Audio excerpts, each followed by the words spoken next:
मुझे तो आपकी चारों बहनें पसंद है। अब तो यही चारों मेरे घर की बहुएं बनेंगी। ये तो बहुत अच्छी बात है माधवी जी कि मेरी नंदे इतने बड़े घर की बहू बनने जा रही हैं। अरे खुशनसीब तो हम हैं जो हमें इतनी संस्कारी और प्यारी बहुएं मिलेंगी। अब तो बस हम जल्द से जल्द अपनी बहुओं को घर ले जाना चाहते हैं। और हाँ, आपको दहेज की भी फिक्र करने की कोई जरूरत नहीं है। जितना आपके बस में हो उतना ही आप कीजिएगा। आप उस हिसाब से ही तैयारी करना। हम भी बहुत कम मेहमानों को ही लेकर आएंगे। लेकिन एक विनती थी आपसे। जी, हमारे घर का रिवाज है कि दुल्हन के जो शादी के लहंगे होते हैं वो ससुराल वाले नहीं बल्कि मायके वाले ही लाते हैं। लेकिन अगर आपको कोई दिक्कत हो तो हमें बता दीजिए, बहू के लहंगे हम भिजवा देंगे। अरे नहीं नहीं माधवी जी, आपने इतना कह दिया, यही हमारे लिए काफी है। गरीब होने के बावजूद भी अपनी चारों नंद का इतने अमीर घर में रिश्ता होता देख ज्योति काफी ज्यादा खुश होती है। लेकिन मन ही मन ज्योति को एक बहुत बड़ी परेशानी खाई जा रही थी। अरे ज्योति, सुबह से देख रहा हूँ तुम तो सिलाई मशीन से उठ ही नहीं रही हो। अरे आकर थोड़ा खाना तो खा लो। और ये क्या, तुम इतनी परेशान क्यों हो? सब ठीक तो है ना? मेरी नंदों की शादी में सिर्फ 1 महीना रह गया है। बाकी चीजों का तो इंतजाम हम जैसे तैसे कर लेंगे, लेकिन इनकी शादी के लहंगे का इंतजाम कैसे करेंगे? एक दर्जी होकर भी मेरे पास इतना अच्छा सामान नहीं है कि जिससे मैं अपनी चारों नंदों का लहंगा खुद बनाकर तैयार कर दूं। आखिरकार हम इनका लहंगा कहाँ से लाएंगे? ज्योति, जब तुम जानती थी कि हम इनके लहंगा का इंतजाम नहीं कर सकते तो तुमने माधवी जी से उस वक्त ही क्यों नहीं बोल दिया? अरे कैसे बोलती मैं माधवी जी से? हमारे हालातों को देखते हुए ना ही तो हमसे दहेज की मांग की उन्होंने और ना ही ज्यादा बारातियों को लेकर आ रही हैं। इतना करने के बावजूद भी मैं उन्हें ये कैसे बोलती कि मैं अपनी नंदों के लिए शादी के लहंगे का इंतजाम नहीं कर सकती? आज तक हमने उन चारों को दिया ही क्या है? मुझे तो कुछ समझ नहीं आ रहा कि हम क्या करेंगे। ज्योति शुभम से शादी के लहंगे की बात कर ही रही होती है कि तभी ज्योति की चारों नंदे उनकी बात सुन लेती हैं। भाभी, आपने जिस दिन से इस घर के अंदर कदम रखा है उस दिन से आज तक हमें हमेशा एक माँ का प्यार दिया है। यहाँ तक कि शादी के इतने साल हो जाने के बावजूद भी आपने अपनी औलाद करने के बारे में एक बार भी नहीं सोचा। सुबह से शाम तक आंखों में दवाई डालकर लोगों के कपड़े सिलकर आप हमारी छोटी छोटी ख्वाहिशों को पूरा करती हैं। भाभी, हमें लहंगा नहीं चाहिए। हम शादी से साड़ी को ही पहनकर फेरे ले लेंगे। आपको हमारे लिए और परेशान होने की जरूरत नहीं है। अरे पगली, शादी है, कोई जन्मदिन नहीं जो हर साल आएगा। मैं जानती हूँ तुम्हारा भी दिल है, तुम्हारी शादी को लेकर कई अरमान भी हैं। अब मैं उन सब अरमानों को तो पूरा नहीं कर सकती, लेकिन मैं तुमसे वादा करती हूँ कि मैं तुम्हारी शादी के लहंगों का इंतजाम करके ही रहूंगी। आखिरकार मेरी नंदों की शादी है। ज्योति अब लोगों के घर जाकर उनसे कपड़े सिलने का काम मांगने लगती है। सुबह से शाम तक लोगों के कपड़े सिलने के बावजूद भी ज्योति लहंगे के लिए बिल्कुल ना के बराबर ही पैसे जमा कर पाती है, जिसके चलते अब जैसे जैसे दिन गुजरते हैं वैसे वैसे ज्योति की परेशानी भी बढ़ने लगती है। अरे ज्योति, आज तुम सत्संग में नहीं आई? पता है सभी तुम्हारे बारे में कितना पूछ रहे थे। कैसे आती रोशनी, सुबह से शाम तक लोगों के कपड़े सिलने के बावजूद भी मैं अपनी नंदों के लहंगे के लिए थोड़े बहुत भी पैसे जमा नहीं कर पाई हूँ। अच्छा तो ये बात है ज्योति, शहर में मेरे भाई की कपड़ों की दुकान है। अगर तुम रोज शहर जाकर वहाँ पर उसकी दुकान पर कपड़े सिल सको तो वो तुम्हें रोज की ठीक ठाक पैसे दे देगा। लेकिन हर रोज शहर से गाँव, गाँव से शहर जाना तुम्हारे लिए काफी मुश्किल भरा होगा। अगर मुझे 7 समुंदर पार भी जाना हो तो मैं चली जाऊंगी। रोशनी, तुम तो सच में मेरे लिए रोशनी बनकर आई हो। तुम्हारा बहुत बहुत धन्यवाद। अब ज्योति अगले दिन से ही पैदल पैदल शहर जाकर रोशनी के भाई की कपड़ों की दुकान में बैठकर लोगों के लिए कपड़ों की फिटिंग करने लगती है, जिसके उसे हर दिन के 100-200 रुपए मिलते हैं। लेकिन इतने दिन काम करने के बावजूद भी ज्योति मुश्किल से कुछ चंद रुपयों को ही इकट्ठा कर पाती है। अब मैं क्या करूं, कुछ समझ नहीं आ रहा। शादी को सिर्फ कुछ हफ्ते रह गए हैं और मैं तो अभी तक एक लहंगे के भी पैसे नहीं इकट्ठे कर पाई। अगर ऐसा ही रहा तो शादी के दिन तो सभी लोग मेरी नंदों का कितना मजाक उड़ाएंगे।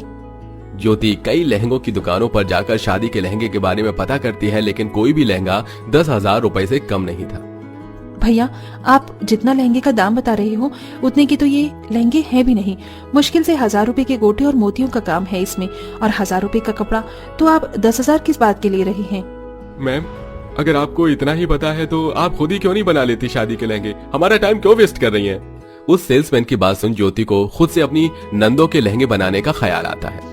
लहंगे तो मैं बना सकती हूँ, शादी से पहले भी तो मैंने कितनी लड़कियों के भी तो लहंगे बनाए थे। बस मुझे थोड़े से मोती, गोटे और कुछ अच्छे कपड़े का इंतजाम करना होगा। ज्योति थोड़े बहुत और पैसे जमा करके लहंगा में लगाई जाने वाली मोतियां, गोटे, चमकीले सब लेती है। लेकिन अब उस शादी के लहंगे के लिए एक अच्छा सा कपड़ा चाहिए होता है। ज्योति जिस भी दुकान में शादी के लहंगे के लिए कपड़ा लेने जाती तो वो काफी ज्यादा महंगा होता। मैंने जितना सोचा था ये तो उससे कई ज्यादा महंगा है। एक परेशानी खत्म नहीं होती कि दूसरी परेशानी आकर खड़ी हो जाती है। हे भगवान, अब तो ही कुछ मेरी मदद करा। ज्योति की चारों नंदों की शादी में अब सिर्फ एक हफ्ता ही रह गया था। ज्योति निराश होकर घर लौट रही होती है कि तभी ज्योति को उसके घर के पास ही एक कपड़ों की दुकान दिखाई देती है। इस जगह तो कल तक कोई भी दुकान नहीं थी, ये एक दिन में अचानक कपड़ों की दुकान कहाँ से आ गई? ज्योति उस कपड़ों की दुकान के अंदर जाती है। आइए आइए मैडम जी, बताइए क्या दिखा दूं आपको? भैया आपके पास शादी के लहंगे के लिए कपड़े होंगे?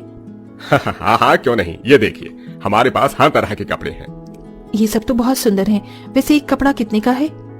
ज्यादा नहीं है बहन जी, सिर्फ 200 रुपए का है। क्या 200 रुपए का? इतना सस्ता?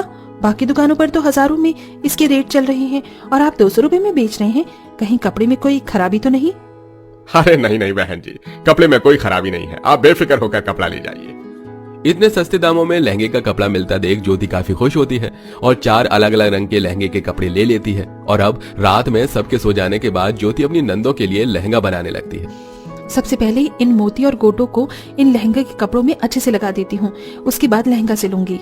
सारे मोटे गोटे को कपड़े पर लगाकर ज्योति कुछ घंटे के अंदर अपनी एक नंद का शादी का लहंगा तैयार कर देती है। ये तो काफी जल्दी तैयार हो गया और देखने में भी कितना सुंदर लग रहा है। अब जल्दी से बाकी के लहंगे भी तैयार कर देती हूँ।